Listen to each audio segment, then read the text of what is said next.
Sekarang saya tanya pelajaran yang paling mendasar. Masalah itu apa sih Bapak Ibu? Masalah itu?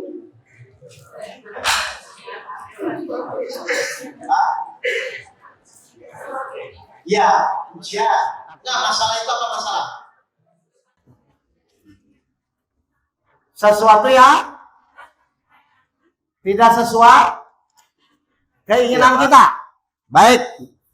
Atau coba kita ambil tarik paling tinggi ya. Masalah itu betul atau tidak? Ketika keinginan kita tidak sama dengan keinginan Allah. Ayo, saya ulang. Kalau Bapak Ibu selalu sesuai dengan keinginan Allah, ada masalah nggak? Berarti masalah itu apa? Karena kita melakukan segala sesuatu tidak sesuai dengan keinginan Allah. Ya, saya ulang ya. Disitulah Bapak Ibu mulai bermasalah. Contoh. Bapak Ibu tuh kalau diuji, inginnya yang enak-enak atau yang tidak enak. Nah, betul nggak nih? Bapak Ibu tuh kalau punya masalah, ingin cepat selesai atau ingin sabar? Cepat selesai keinginan siapa? Keinginan kita. Sabar keinginan siapa? Harusnya ibu ngikuti atau tetap ingin cepat selesai? Kalau tidak mengikuti maka jadi masalah. Al-Baqarah 216. Silakan. Jadi saya mulai dulu dari yang namanya masalah hidup ya. Dan Bapak Ibu tadi tahu ya bahwa masalah hidup itu adalah takdir dari Allah. Kejadian yang diberikan itu takdir. Silakan. Surat 2, surah Al-Baqarah ayat 216. Baik. Diwajibkan atas kamu berperang, padahal itu tidak menyenangkan bagimu. Terus? Tetapi boleh jadi kamu tidak menyenangi sesuatu, padahal itu baik bagimu. Ini apa maksudnya Bapak Ibu? Sekali lagi diulang-ulang yang di situ. Boleh jadi? Boleh. Tetapi boleh jadi kamu tidak menyenangi sesuatu. Kita tidak senang. Kan tadi kata Bapak Ibu, masalah itu yang kita tidak senangi kan? Bapak Ibu misalnya tidak senang, tapi kata Allah apa di dalam Al-Quran? Padahal itu baik bagimu. Berarti pertanyaan saya, menurut Bapak Ibu baik, belum tentu menurut Allah baik. Saya tanya, Bapak Ibu tahu ayat ini dari kapan? Bapak Ibu tahu ayat ini dari kapan? Sudah lama kan?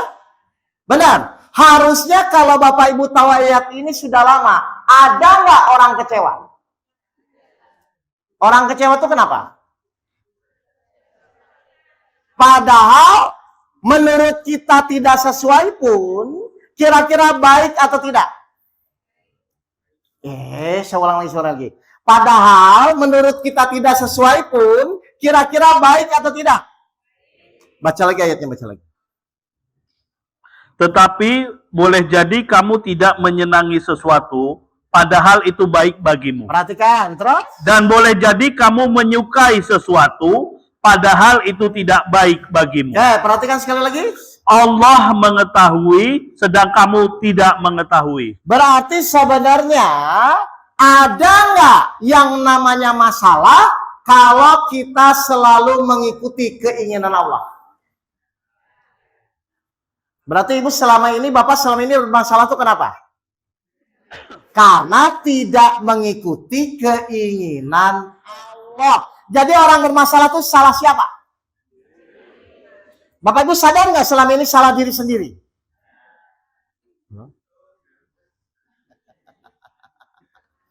Tuh, paham nggak ini Bapak Ibu? Ya? Jadi nanti kalau dapat sesuatu yang tidak sesuai dengan keinginan kita, diterima dulu atau marah dulu? Kenapa diterima? Karena itu tetap pasti terbaik menurut Allah. Jadi saya ulang ya. Berarti kalau ada ujian dari Allah, Ibu anggap masalah salah atau benar? Berarti nanti kalau ada ujian dari Allah, meskipun tidak sesuai dengan apa yang kita inginkan, kita bersyukur atau kita mengeluh?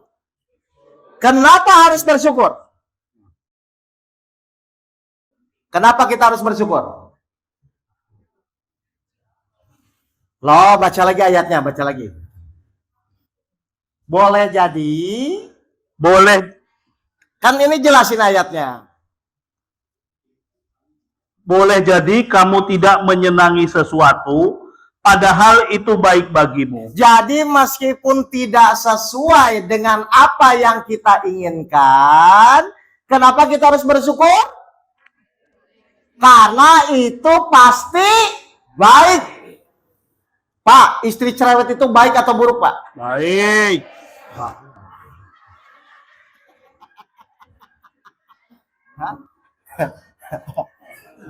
Menurut kita tidak baik. Menurut Allah Baik.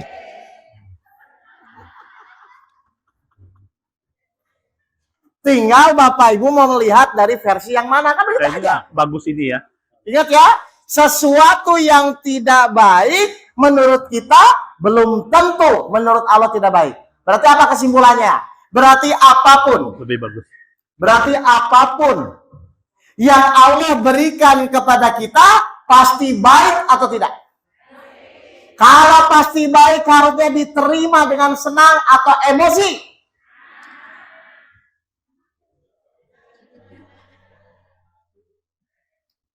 Ibu kalau ditegur suami itu langsung menerima atau ngeyel dulu?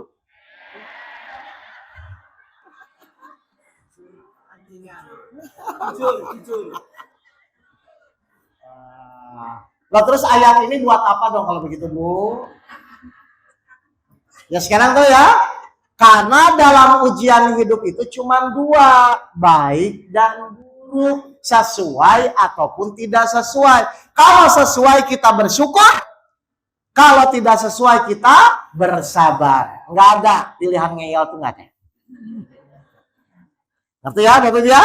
Baik, jadi Allah akan memberikan masalah hidup kepada kita. Ya, tujuannya apa tadi? 29 ayat 2 dan ayat 3. Perhatikan. Surat 29 ayat 2 dan ayat 3. Tujuan Allah memberikan ujian hidup kepada kita. Surat 29 Al-Ankabut ayat 2 dan 3. Ya. Apakah manusia mengira bahwa mereka akan dibiarkan hanya dengan mengatakan, kami telah beriman, dan mereka tidak diuji? Saya yakin Bapak Ibu tahu ayat ini. Ya. Apa tujuan Allah menguji? Dan sungguh, Sebentar. Bapak Ibu, apa tujuan Allah menguji di ayat ini? Coba sekali lagi baca apa ini. apakah manusia mengira bahwa mereka akan dibiarkan hanya dengan mengatakan, kami telah beriman? Mohon maaf saya tanya, Bapak Ibu semua yang ada di sini kalau ditanya, Bapak Ibu beriman atau tidak? Apakah cuman cukup mengatakan beriman? Coba. Apakah manusia mengira bahwa mereka akan dibiarkan hanya dengan mengatakan, kami telah beriman? Apakah cukup mengatakan beriman saja? Nanti dulu, kata Allah kan? Setelah Bapak Ibu mengatakan bahwa saya beriman kepada Allah, apa yang Allah lakukan? Terus? Kami telah beriman dan mereka tidak diuji. Berarti nanti kalau Bapak Ibu ngaku beriman, Bapak Ibu akan diapain? Nah sekarang saya tanya, Bapak Ibu tahu nggak Bapak Ibu tuh nanti diuji? Tahu? Mohon maaf, semua yang hadir di sini mengaku beriman? Kalau Bapak Ibu mengaku beriman, cirinya harus diapain? Berarti masalah nggak kita diuji? Masya Allah. Baik. Iya, Ibu nggak masalah kalau diuji. Hah? Kenapa Ibu nggak masalah? Karena Bapak Ibu tadi ngaku beriman.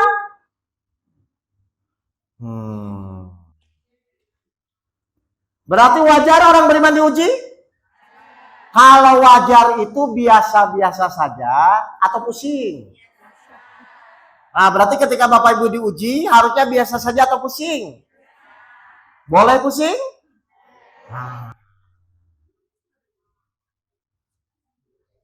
Dah, sekarang udah ngerti nih. Karena saya ngaku beriman kepada Allah, maka saya akan diuji. Dan harusnya Bapak Ibu sadar. Ya. Pertanyaan kedua, Allah akan menguji itu melihat kemampuan kita atau sikap kita di dalam ujian. Coba ayat 3-nya. Apa yang Allah? Allah lihat kemampuan atau sikap. Coba kalau memang kemampuan, coba. Dan sungguh kami telah menguji orang-orang sebelum mereka. Perhatikan, Allah menguji orang-orang dulu juga kan? Untuk apa? Maka Allah pasti mengetahui orang-orang yang benar dan pasti mengetahui orang-orang yang dusta. Saya tanya, Allah menguji kemampuan kita atau menguji keyakinan kita? Allah menguji kemampuan atau keyakinan? Bapak Ibu selama ini kalau dapat ujian biasanya fokus keyakinan atau kemampuan? Nah, terus Bapak Ibu pusing-pusing itu kenapa? Kalau Allah menguji kemampuan kita, kenapa Allah nyuruh minta tolong? Mohon maaf, orang minta tolong tuh mampu atau tidak mampu? Allah nyuruh menyelesaikan atau nyuruh minta tolong? Allah nyuruh menyelesaikan atau minta tolong? Iya, karena budu. Apa artinya? Hanya kepada Engkau aku menyembah dan hanya itu apa?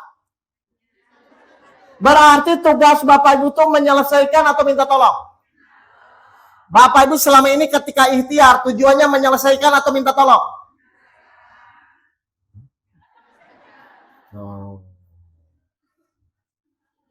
Salah lagi kan?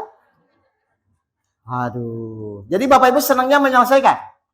Padahal mohon maaf, lebih mudah menyelesaikan atau minta tolong? Loh, kenapa Ibu senangnya yang sulit-sulit? Kurang kerja? Belum paham ya? Allah menguji kita dan Allah menyuruh ikhtiar.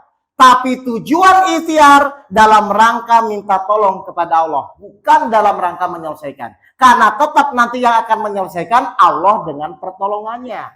Tinggal pertanyaannya, saat ikhtiar itu Bapak Ibu memenuhi syarat atau tidak agar Allah menolong. Kan itu aja harusnya. Syaratnya gampang. Saya tanya nih, bagus. Syaratnya apa ya? Allah itu akan menolong kepada yang bersyukur atau mengeluh. Ibu ketika punya masalah biasanya bersyukur atau mengeluh? Jujur. Orang jelas kata Bapak katanya. Jadi Ibu mengeluh tapi ingin ditolong. Kira-kira menurut Ibu bakal ditolong nggak? Nah itu tahu juga, kenapa mengeluh?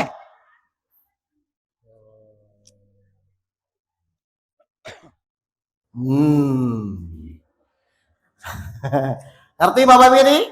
Jadi kalau ingin ditolong Allah, syarat yang pertama, mulut Ibu harus berubah ngomong apa? Itu dulu Bu. Enggak punya uang ngomong apa? Suami marah-marah. Tapi dalam hati ya. Iya dong, hati emosi.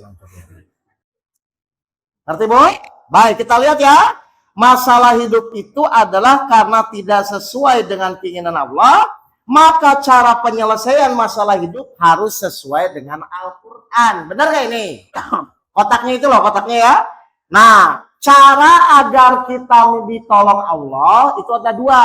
Waktu kajian pertama kali saya di sini workshop, itu caranya dengan apa yang turun ke bawah? Itu kotak-kotak bawahnya apa? Dengan surat Al-Baqarah ayat 153 kan? Ya ayyuhallazina amanu istainu bisabri wassalah. Iman, sabar dan sholat. Berarti caranya Ibu kalau ingin ditolong Allah, perbaiki imannya. Tadi sudah kita sampaikan. Perbaiki sabarnya, perbaiki sholatnya. Maka kalau Bapak Ibu menurut Allah sudah layak ditolong karena imannya benar, sabarnya benar, sholatnya benar, pasti Allah akan tolong. Ya. Pertolongan Allah tuh ada waktunya nggak?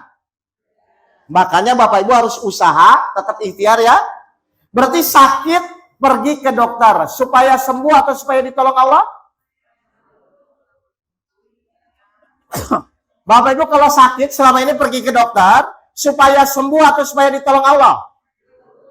Loh kalau Allah nggak nolong? Loh berarti niatnya supaya sembuh atau supaya ditolong Allah? Supaya ditolong Allah. Berarti saat berobat itu harus sabar atau emosi? Harus bersyukur atau mengeluh? Nah itu misalnya ibu datang ke dokter, udah cepet-cepet pagi-pagi, dapat antrian nomor 100. Sabar atau emosi?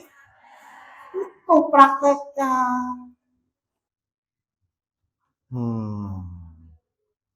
Kenapa Bapak Ibu sabar? Karena ingin ditolong Allah. Berarti kalau ibu nggak sabar, berarti nggak ingin ditolong. Bapak Ibu kalau punya masalah biasanya sabar atau mengeluh? Soleh. Ngerti ya, Bapak Ibu ya? Berarti di sini caranya, waktu kemarin saya sampaikan di workshop yang pertama itu, caranya adalah dengan Al-Baqarah 153. Berarti ikhtiar yang kita lakukan, sekali lagi saya ulang ya, berarti ikhtiar yang kita lakukan tujuannya beribadah atau hasil? Ikhtiar yang kita lakukan niatnya beribadah atau hasil? Benar. Kalau beribadah berarti ibu tingkatkan keimanan, tingkatkan kesabaran, tetap istiqomah bertawakal dalam berikhtiar, maka sikap itu yang menurunkan pertolongan Allah. Jelas ya Bapak Ibu ya? Bapak Ibu selama ini niat menikah ibadah atau bahagia? Selama ini Bapak Ibu tujuan nikah ibadah atau bahagia?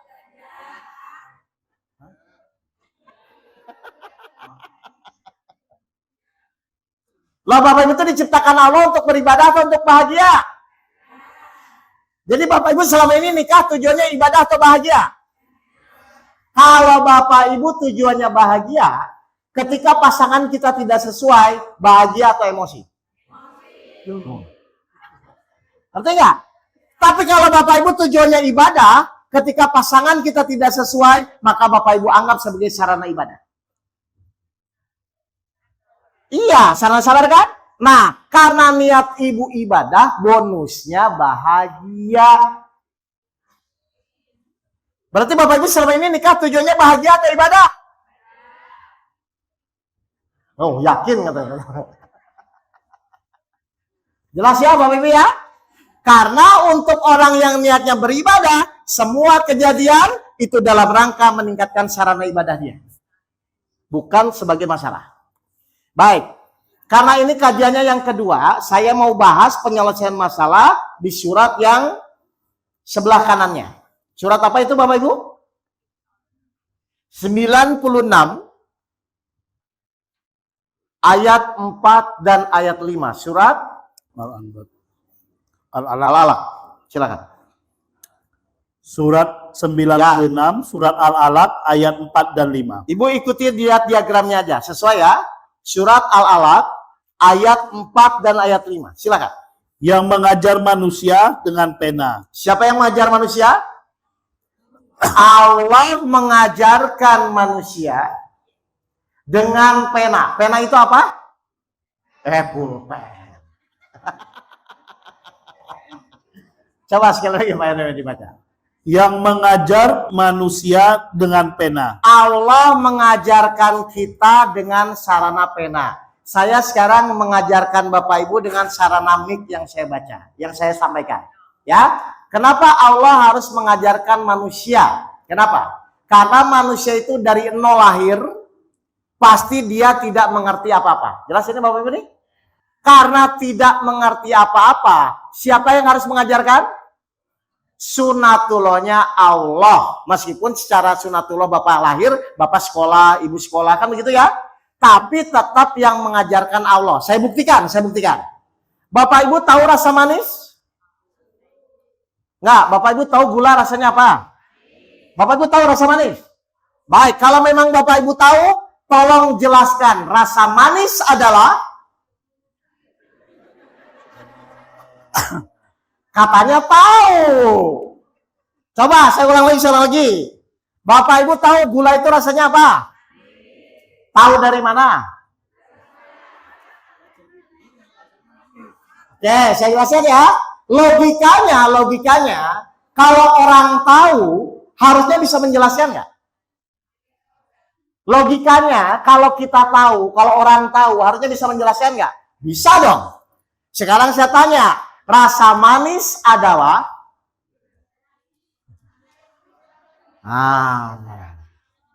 Ayo, siapa yang bisa menjelaskan?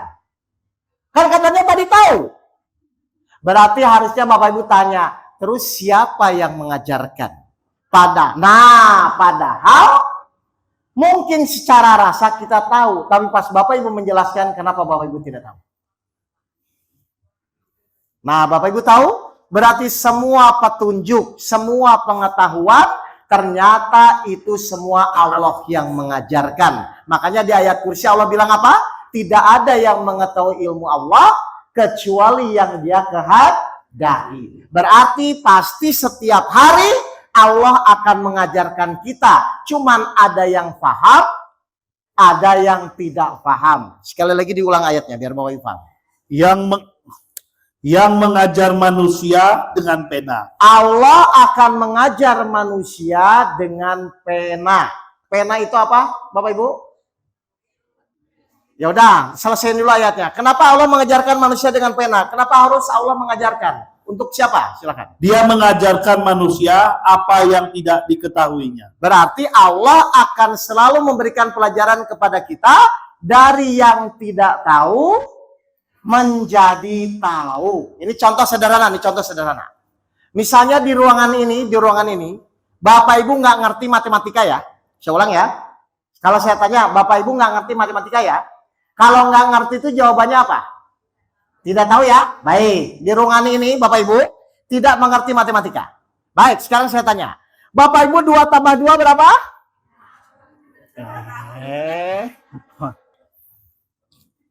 Di ruangan ini Bapak Ibu tidak mengerti matematika. Kalau tidak mengerti matematika itu sok tahu atau bilang tidak tahu? Bilang tidak tahu ya? Baik. Bapak Ibu 2 tambah 2 berapa? Nah, pertanyaan saya. Ketika Bapak Ibu tidak tahu, Allah wajib nggak memberitahu? Nah, misalnya sekarang saya dulu. Bu, 2 tambah 2 itu sama dengan 4. Berarti sekarang Bapak Ibu sudah tahu belum? Kalau sudah tahu, saya masih nanya 2 tambah 2, 4 nggak? Nggak. Saya ulang lagi. Bu, Ibu misalnya sekarang udah tahu ya. Bu, 2 tambah 2 sama dengan 4. Ibu udah tahu atau belum? Berarti kalau Bapak Ibu sudah tahu, saya perlu nggak nanya lagi 2 tambah 2, 4? Kenapa tidak? Sudah tahu ngapain? Mengerti? Nah, sekarang Allah ingin ngajari Bapak Ibu sabar. Nih, Ibu ingin diajari sabar. Ya, kan Allah mau ngajarin kan? Misalnya Ibu belum tahu sabar, ingin jadi sabar. Berarti Allah harus mengajari Ibu, betul? Itu tuh Allah langsung ngomong sendiri, hei, fulan kamu sabar? Atau Allah harus lewat sarana untuk mengajari kita? Sarananya apa kalau Ibu ingin sabar? Ujian. Ujian itu suami yang baik atau yang marah-marah? Berarti suami marah-marah itu masalah atau sarana jadi sabar? Berarti Ibu konsentrasinya jadi sabar atau ke suami yang marah-marah? Kalau sudah sabar, suaminya Allah rubah atau terus marah-marah? Kenapa rubah? Karena Bapak Ibu sudah mengerti. Bapak Ibu sudah jadi sabar. Berarti suaminya sudah tidak diperlukan. Iya, bukan dibuang, bukan. Mas. Salah ini saya loh. Taruh. Gini. Tadi kan saya bilang, kalau Ibu sudah tahu 2 tambah 2, saya perlu nggak ngasih lagi pertanyaan begitu? Kalau Ibu sudah sabar, masih perlu nggak suaminya marah-marah? Ya, maka suaminya akan Allah rubah jadi tidak marah-marah karena ibu sudah sabar.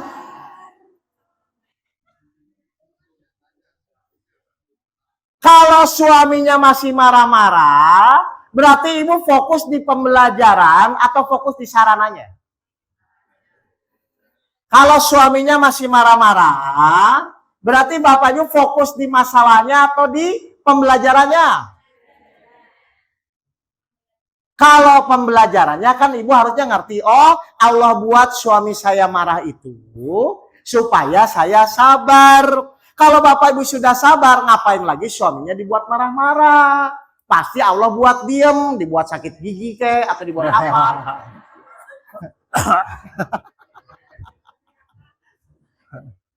Nggak ngerti nggak? Ini maksud saya yang saya sampaikan di surat At-Talaq. Jadi Allah akan memberikan setiap hari itu kejadian.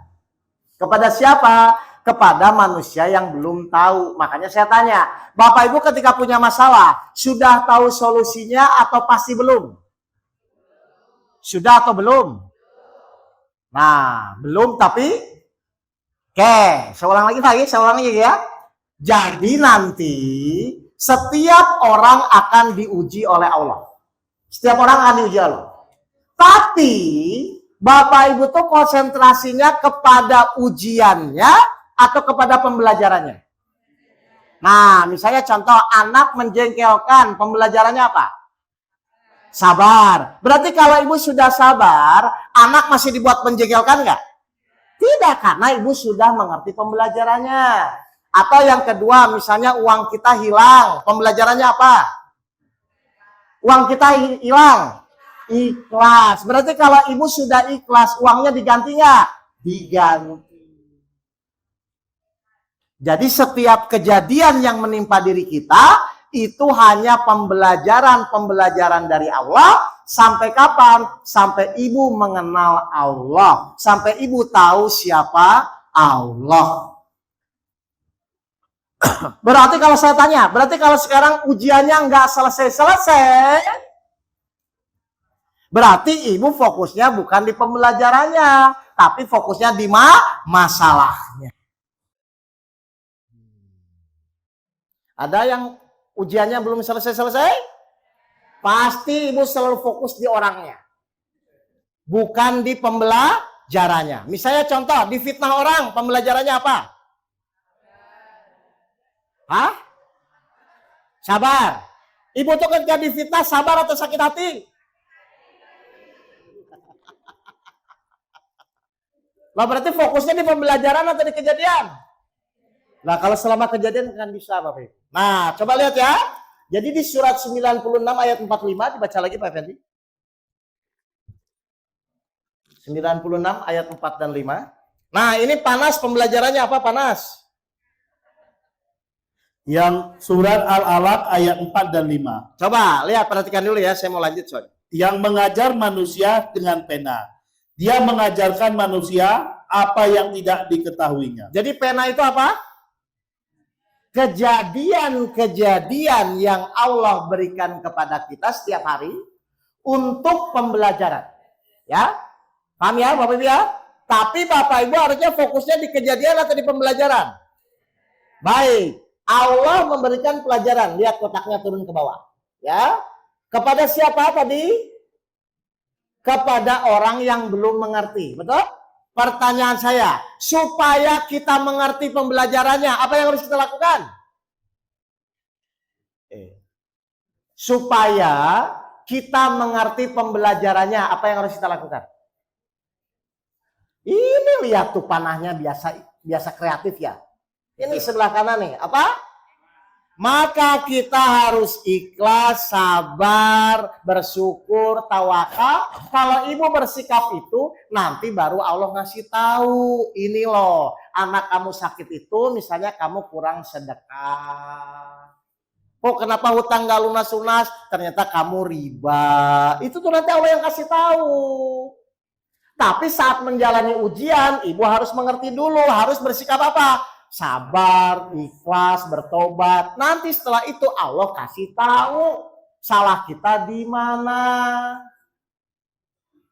Berarti sekarang saya tanya, berarti ketika suami ibu marah-marah terus, ibu tahu nggak salahnya di mana? Di suami atau di kita?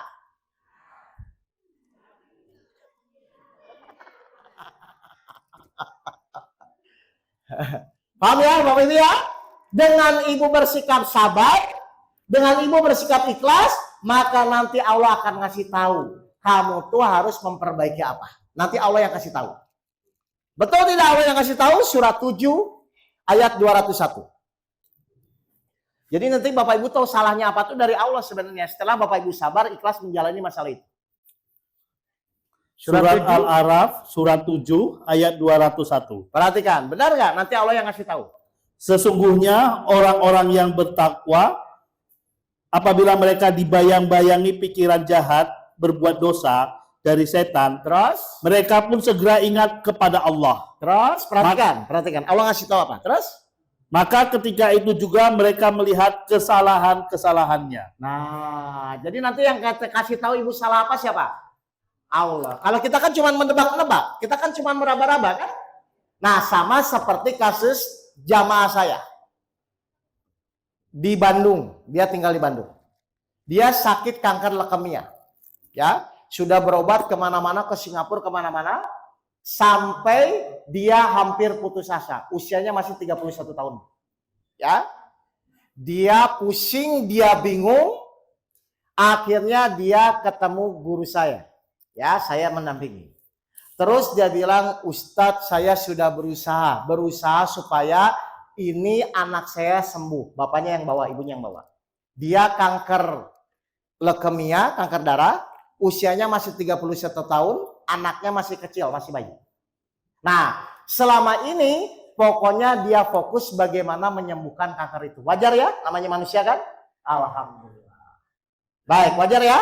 Nah, padahal tadi kita sudah setuju ya, bahwa setiap kejadian itu pasti ada pembelajaran, pasti ada hikmah di balik itu. Nah, kan bingung kan Bapak Ibu ya? Ini sebenarnya penyebab utamanya apa? Akhirnya singkat cerita, kita mendapatkan petunjuk dari Allah. Ternyata petunjuknya itu apa? Kelihatannya nggak nyambung. Dia benci sama pengemis Bapak Ibu. Padahal kelihatannya nggak nyambung kan? Dia benci sama pengemis. Terus akhirnya guru saya ngomong, Bu, Pak, mohon maaf. Ini tuh si mbaknya, ibu, bapak, ternyata satu keluarga itu benci sama pengemis. Pokoknya dia bilang kalau saya ingin ngasih ke yang sapu-sapu aja.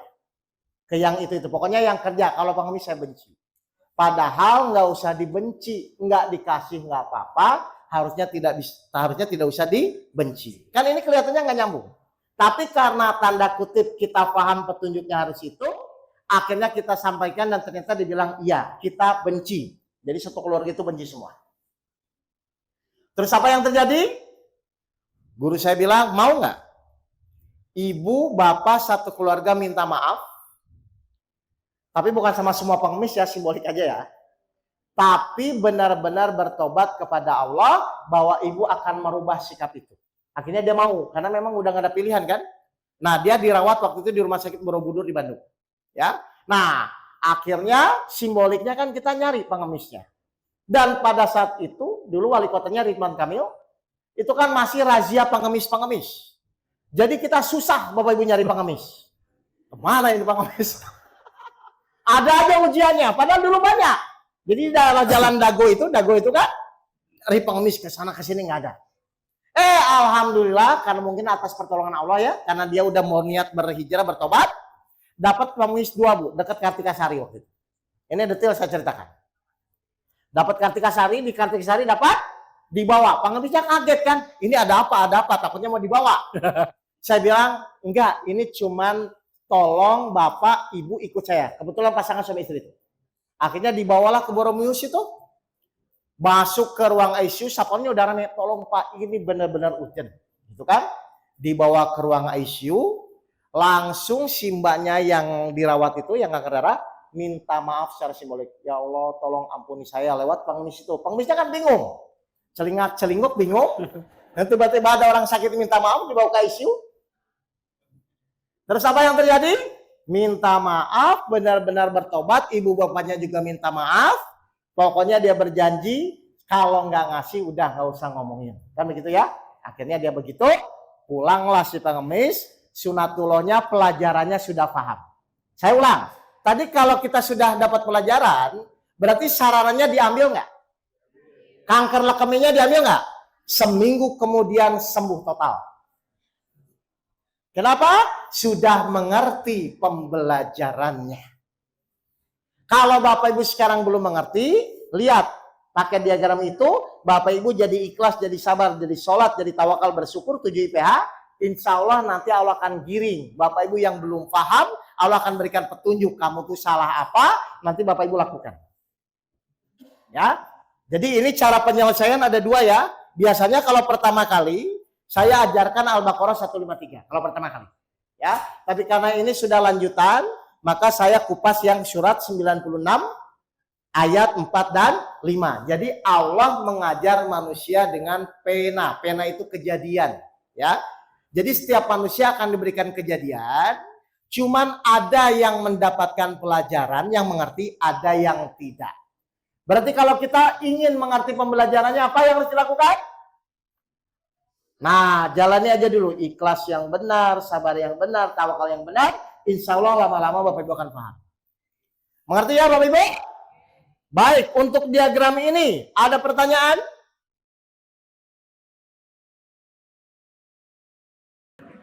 Saya dari Ambarawa Ustaz. Berangkat tadi ke sini paling awal.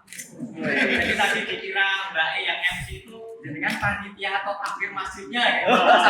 Karena berangkat dari awal saya sudah berada di masjid sini. Alhamdulillah. Baik. Alhamdulillah berangkat pagi ternyata betul-betul memberikan semangat bagi saya.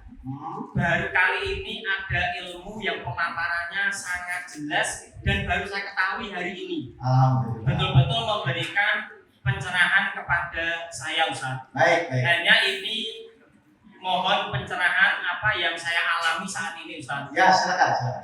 Jadi saya itu tadinya sudah mengumpulkan uang begitu sangat banyaknya. Ya. Beli mobil baru belajar nyetir juga. Alhamdulillah. Ini tergiur dengan deposito BLN Ustaz. Oh. Saya masukkan ke sana 6 bulan. Itu saya berjalan lancar. Ya.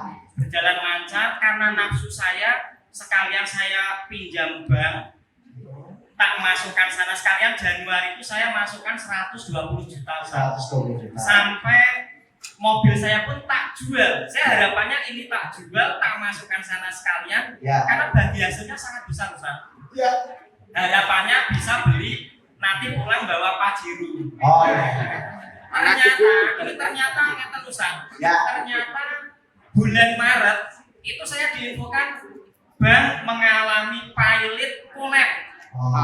Akhirnya saya ya agak mumet Ustaz. Ya. Karena saya pinjam bank punya angsuran 10 juta, harapan saya itu deposito keluar tiap bulan tak buat ngangsur ke sana. Itu harapan saya. Ternyata ketika ini collab, ya manusiawi bingung. Betul. Nah, harapan saya Ustaz bisa memaparkan, memberikan pencerahan. Ya.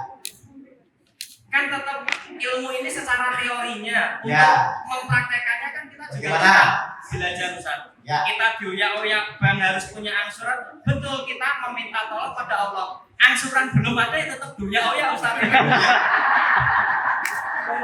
Ustaz, mohon pencerahannya Ustaz. Ini saya jawab satu-satu langsung ya. Yang bertanya saya langsung jawab, yang bertanya saya langsung jawab. Enggak, Pak. Baik, Saya Pak ini. ini saya cerita pengalaman saya saja, Sana ya. bukan orang lain, biar Bapak Ibu bisa memahami. Jadi dulu Bapak Ibu, saya begini pun, itu gara-gara, ya saya begini pun, itu gara-gara dulu tahun 2008 perusahaan saya hancur. Ya, hutang saya 2,5 miliar, istri saya mau bercerai, dan saya akan dipenjara karena kasus pajak dulu. Ya, jadi saya tuh bingung, saya kolek waktu itu. Tapi waktu itu dalam pikiran saya tuh yakin bahwa Al-Quran itu solusi hidup, saya yakin.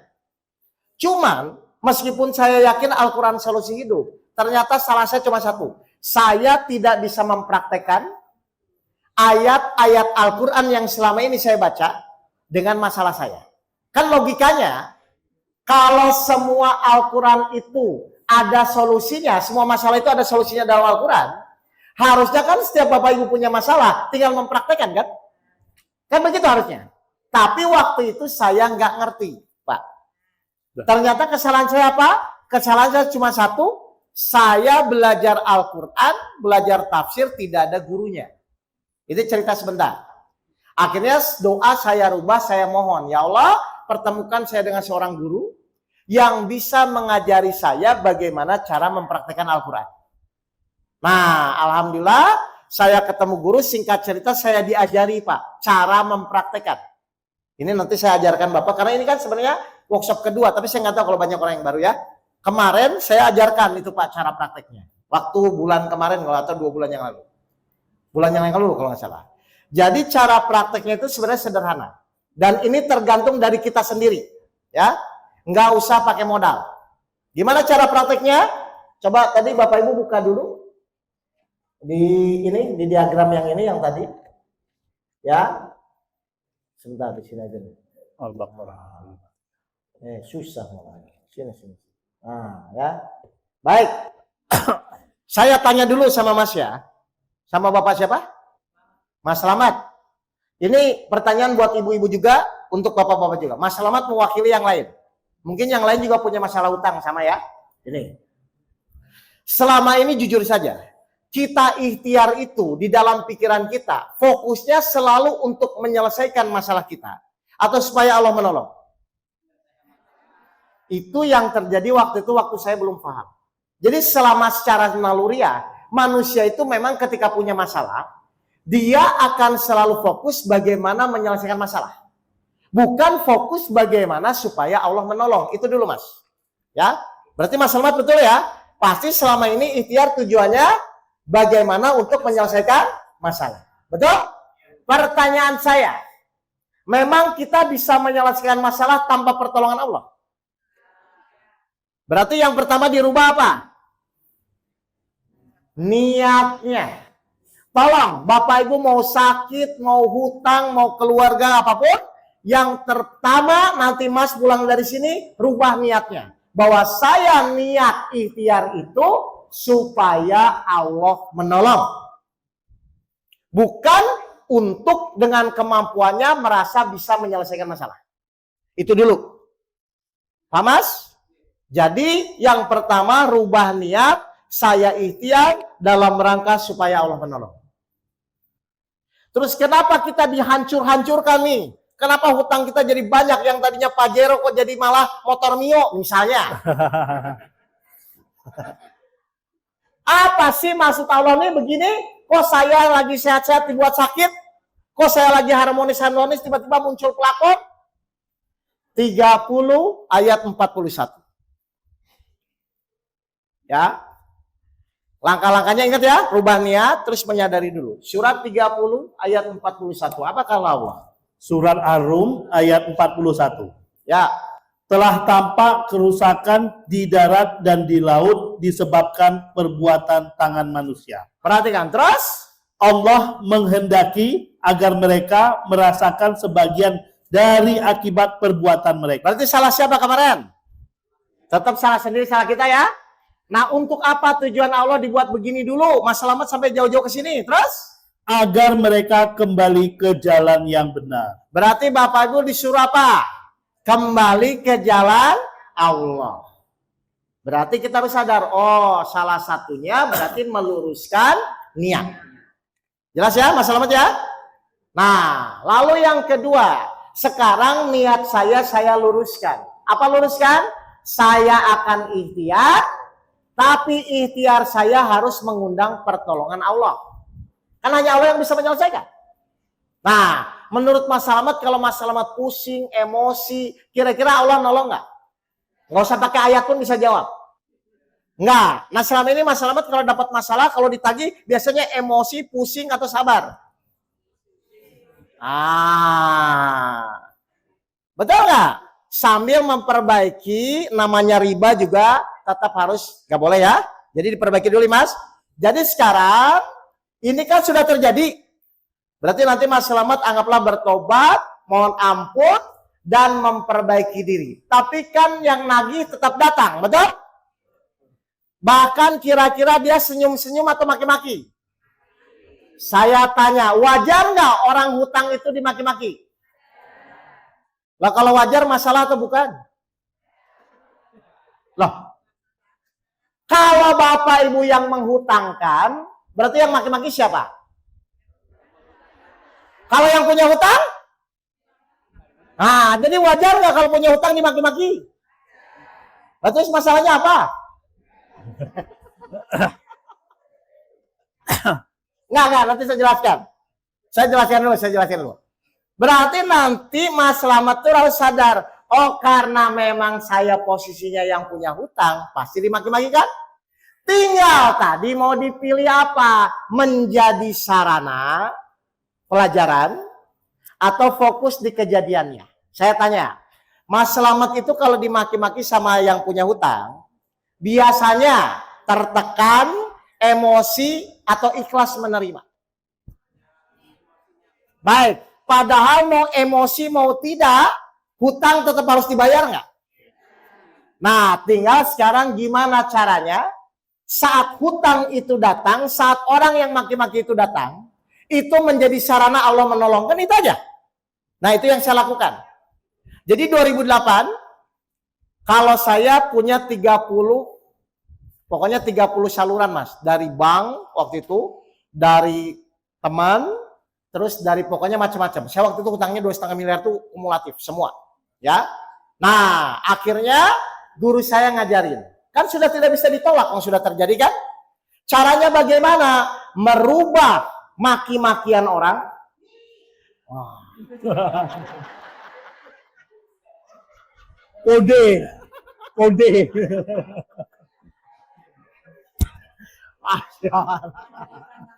Iklan. Batu Pak Haji.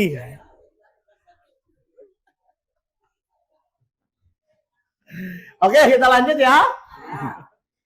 Ini saya aja, saya waktu itu praktek ini. Caranya bagaimana? Merubah maki-makian orang menjadi sarana Allah menolong kita. Jadi gini Mas, kan maki-maki orang kita tidak bisa hindari kan? Ayo, misalnya kita telepon nggak diangkat, dia datang ke rumah. Ini pengalaman saya waktu itu, 2007 sampai 2008 waktu itu. Ya, terus caranya bagaimana? Karena kita tidak bisa dihindari, berarti kita menjadikan itu tetap masalah atau sarana supaya Allah menolong. Nah, bagaimana supaya dimaki-maki menjadi sarana Allah menolong? Tapi harus latihan. 64 ayat 11. Oke, kita praktek sekarang. Nanti Mas Slamet pulang praktekan. Ya, insya Allah cepat, kalau nolong itu cepat. Surat At-Takabur, surat 64 ayat 11. Bagaimana merubah dimaki-maki itu menjadikan sarana Allah menolong kita. Tidak ada suatu musibah yang menimpa seseorang kecuali dengan izin Allah. Apa maksudnya Mas? Sekali lagi Pak Nevel ini pelan-pelan. Tidak ada suatu musibah yang menimpa seseorang kecuali dengan izin Allah. Semua kejadian yang menimpa diri kita bisa nggak terjadi tanpa izin Allah? Hah? Berarti Mas Slamet dimaki-maki, ibu difitnah orang, kita dizolimi orang itu terjadi karena kejadiannya muncul atau atas izin Allah dulu? Kalau Allah izinkan, terjadi. Kalau tidak diizinkan, setuju ini semua? Baik, sekarang saya kunci. Menurut Bapak Ibu, izin Allah itu benar atau salah? Terlepas sesuai tidak sesuai? Benar. Menurut Bapak Ibu, izin Allah itu sempurna atau tidak sempurna? Kalau benar, kalau sempurna, berarti yang wajar Bapak Ibu terima atau emosi? Terima ngomongnya apa Bu? Berarti ketika ibu dimarah-marahin suami ngomongnya apa?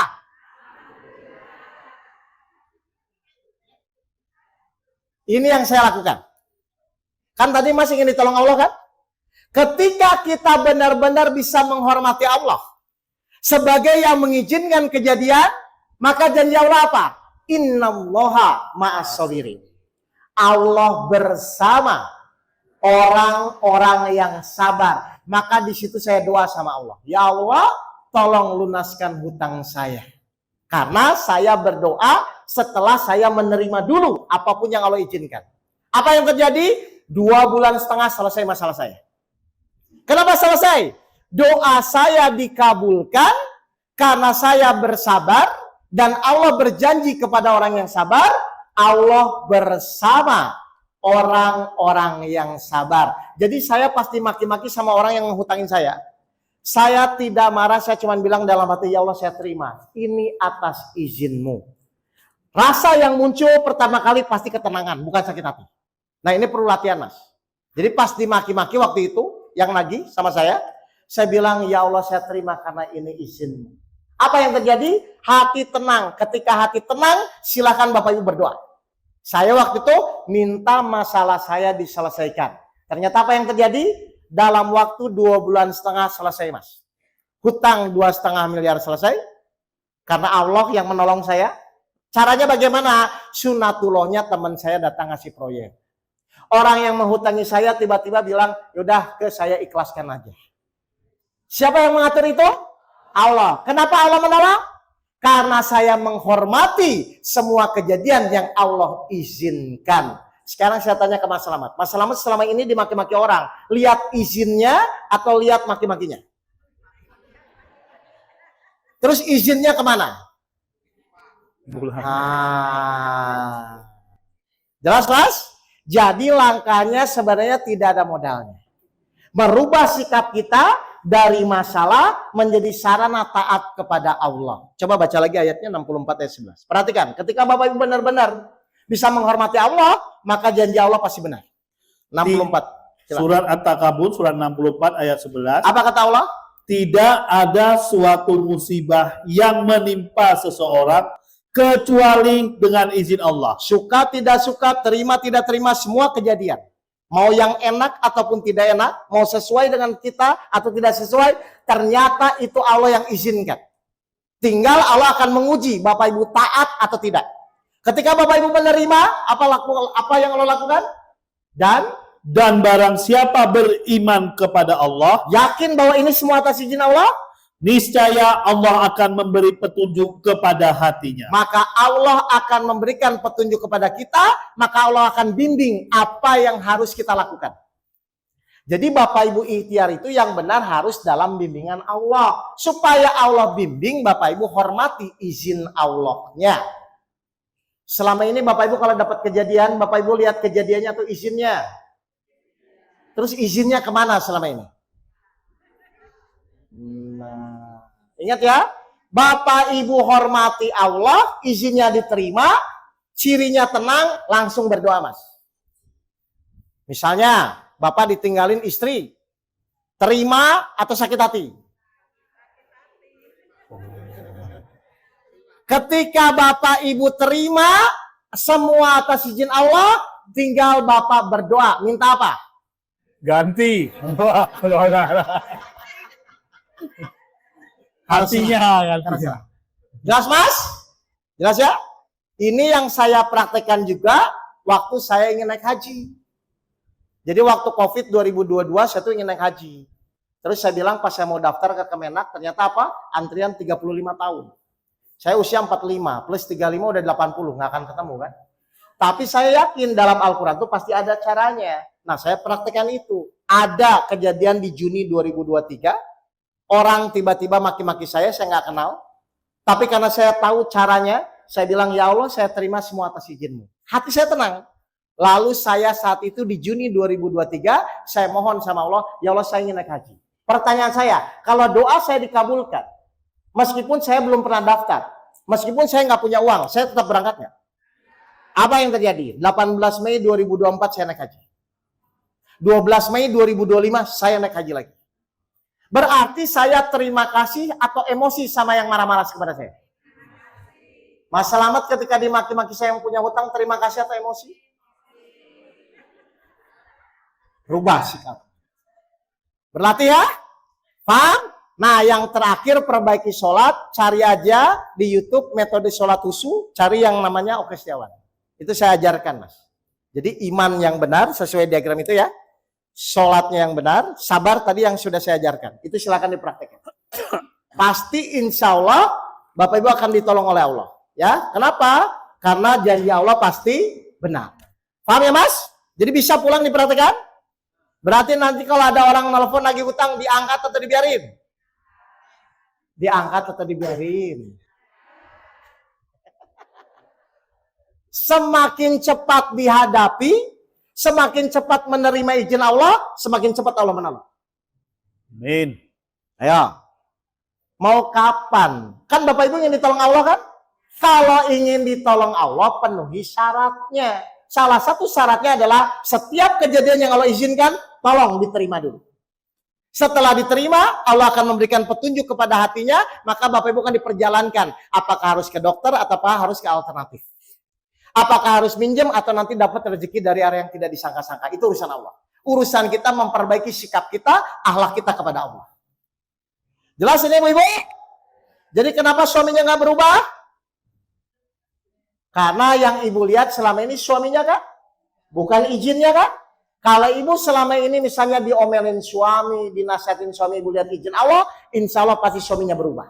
Akhlaknya, suaminya tetap itu. Paham Bapak Ibu semua? Baik, silakan Bu. Pertanyaannya yang kedua. Wah, ini nggak selesai juga nih diagramnya. Besok dibawa lagi ya Pak ya? Besok dibawa lagi ya diagramnya. Kalau Diagramnya besok dibawa lagi ya Bu. ingetin, berarti nggak usah pakai diagram baru, lanjutan yang ini aja. Nah, pertanyaannya yang tadi, misalnya tadi kan Masnya ngomong kalau hutang, misalnya pas ditagih kayak gitu ya, kita udah ikhtiar nih sabar, pas sholat tahajud ya, terus tahu-tahu tuh ini pas sholat tahajud misalnya tahu-tahu di HP ini ada penting kita apa tuh ada pinjaman dari pinjol misalnya, nah itu termasuk petunjuk dari Allah. Apa itu bukan? Ya. Karena seringkali kayak kita, sudah sholat tahajud tahu-tahu dia ada ini, berarti kita Petunjuk gitu ya. petunjuk atau bukan?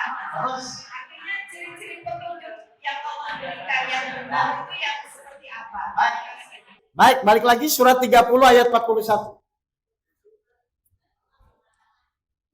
Surat 30 ayat 41. Surat 30 ayat 41. Apa kata Allah?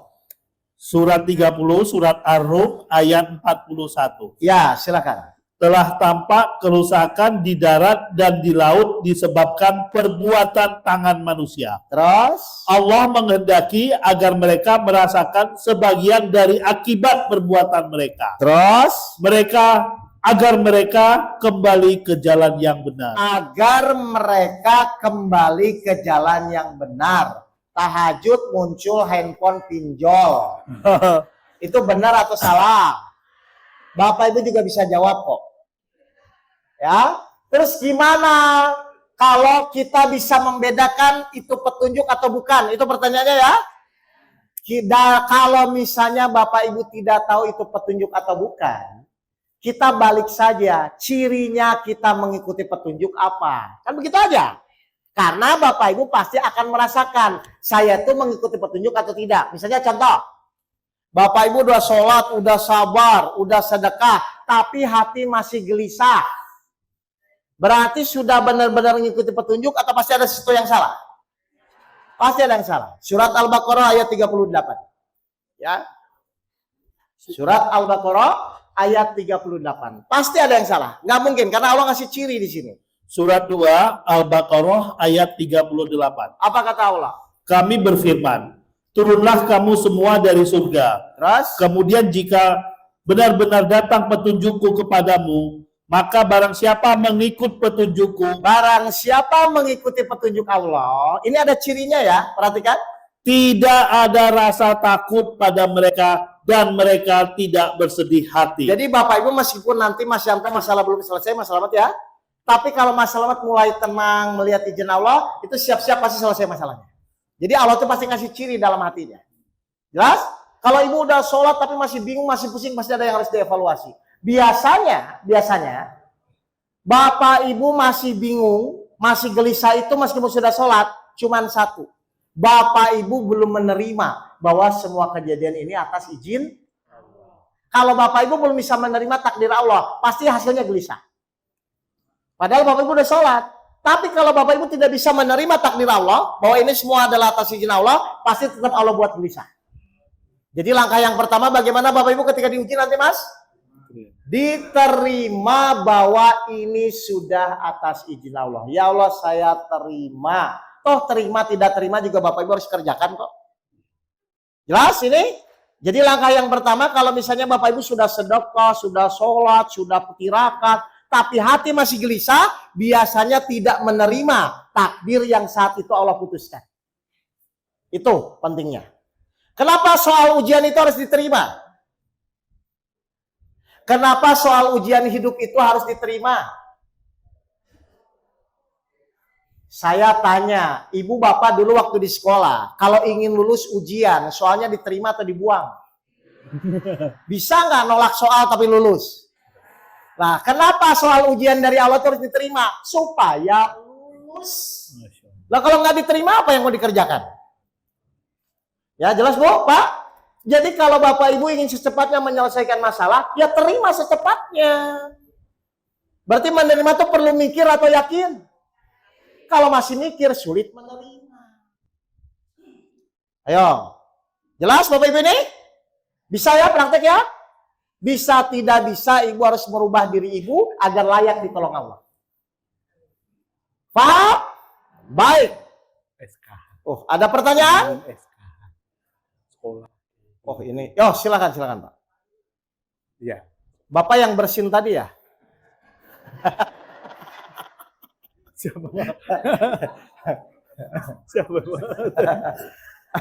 Enggak, bercanda. Ya, silakan Pak. Ini pertanyaan di luar konteks ya Pak. Oh, di luar konteks ya. Begini Pak, bagaimana cara menghilangkan indigo? Indigo. Karena rumah saya itu depannya kuburan. Oh. Jadi tiap hari siluman itu mengobokin Pak. Oke. Bapak bisa lihat gitu. Saya bisa lihat Pak. Oh ya. Bapak bisa lihat gitu. Oh ya udah. Baik. Nanti setelah kajiannya Pak ya. Privat ya Pak ya. Ya, saya kasih waktu 10 menit nanti. Oh ya, ada lagi yang kedua. Ya, silakan. Karena sabar itu bisa keikhlasan. Karena sabar itu susah sekali.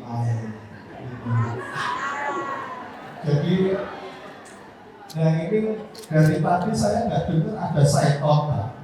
Ada apa? Syaiton yang menggoda manusia. Oh, setan. Ya, gitu. Bagaimana manusia itu kan biasanya ada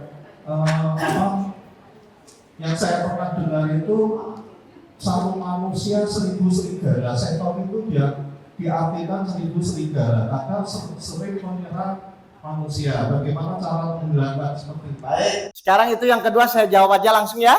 Pertanyaan saya gini, kita fokus sama setannya atau bagaimana agar kita lolos dari godaan setan? Udah, nggak usah pikirin setannya ya Pak ya. Yang kita akan fokuskan gimana caranya agar kita lolos dari godaan setan. Gimana caranya? Surat 15 ayat 39 sampai 40. Kita nanti praktek itu aja. Daripada mikirin setannya. Setan juga nggak mikirin kita masalah. Ya. Baik. Surat 15, surat Al-Hijr, ayat 39 dan 40. 40. Bagaimana caranya agar lolos dari godaan setan? Ya. Ia, iblis berkata. Ini siapa yang ngomong Pak? Pak Effendi. Pak Effendi yang ngomong, mewakili?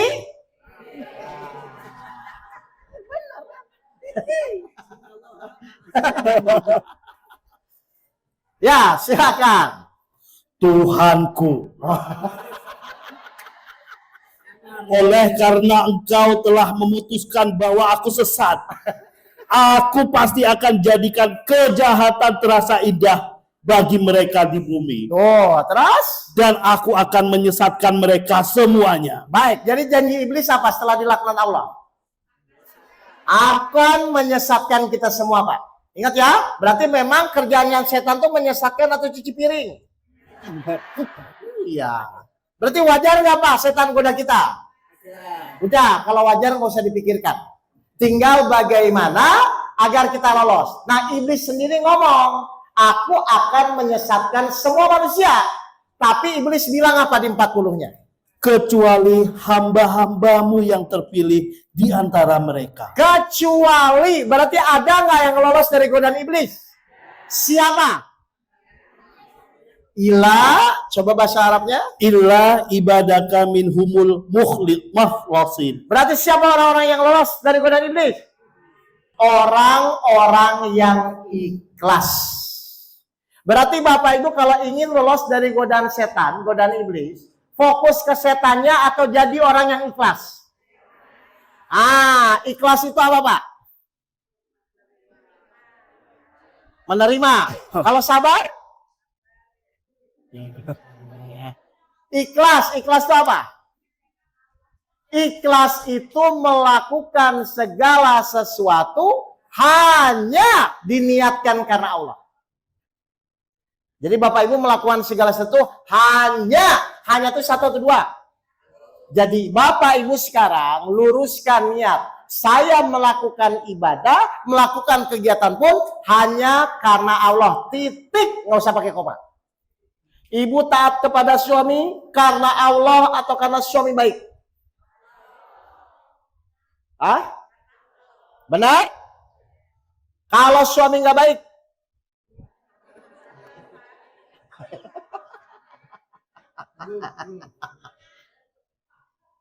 Jelas nggak ini Bapak Ibu ini? Ya? Berarti dimulai dari siapa Pak kalau kita ingin lolos dari godaan setan? Dari diri kita meluruskan niat. Ibu selama ini sedekah niatnya karena Allah atau supaya masalah selesai? Kalau nggak selesai?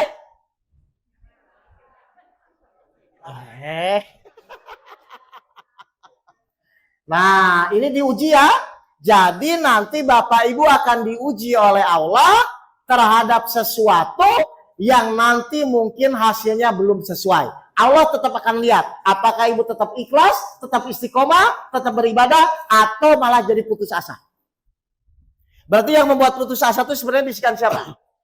Setan, karena setan inginnya ibu berprasangka buruk sama Allah, ingin putus asa sama Allah, akhirnya Bapak Ibu jadi semakin tidak ikhlas. Kalau sudah tidak ikhlas berarti jadi anak buah siapa?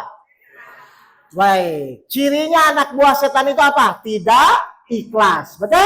Sekarang saya tanya, menurut Bapak Ibu ikhlas itu sulit atau mudah? Mudah.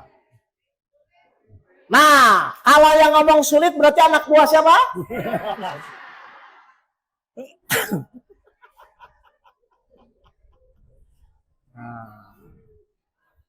Mengerti nggak nih Bapak Ibu semua? Jadi apa yang perlu diperbaiki Mas? Daripada mikirin setan, tolong sekarang meluruskan niat saja. Ya, segala kegiatan yang dilakukan, latihan. Bahwa saya hanya menjalankan perintah Allah. Ada kejadian, semua atas izin Allah. Melakukan segala sesuatu hanya karena Allah. Cirinya apa kalau sudah ikhlas? Hatinya plong atau sakit hati? Wow, itu cirinya mulai benar. Misalnya ibu diomongin tetangga, marah atau atas izin Allah? Ibu akan jadi plong nanti. Ya, ibu dikasih uang, ikhlas atau tidak? Dikasih uang. Nggak usah latihan kalau dikasih ya. Jelas Bapak Ibu semua? Baik, karena ini waktunya sudah selesai, zuhur. Diagramnya tolong nanti kalau saya ke sini lagi kita lanjut diagram kedua, ketiga ya. Ini baru diagram pertama.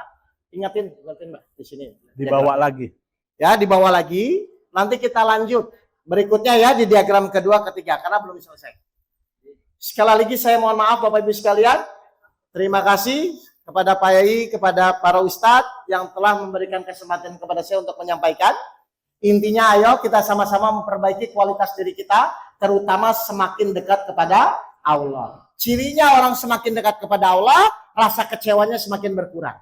Ya, rasa sakit hatinya semakin berkurang. Kenapa? Karena Bapak Ibu tahu apapun yang Allah takdirkan kepada kita pasti itu yang terbaik.